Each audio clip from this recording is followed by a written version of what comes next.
dito ko natuto. Bilang munting alay, wikang kinagisnan, pusong kabataan sa loob ng bahay.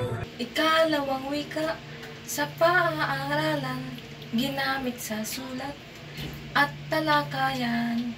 Di man kasing dali, ng wikang kay dali, tuloy sa pag-unlad, sa mundo'y sandali.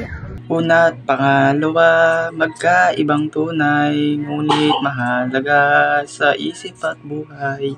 Pagkakakilanlan, pakikipag-ugnayan, kapwa'y gamit natin sa pangaraw-araw. Kapwa'y gamit natin sa pangaraw-araw.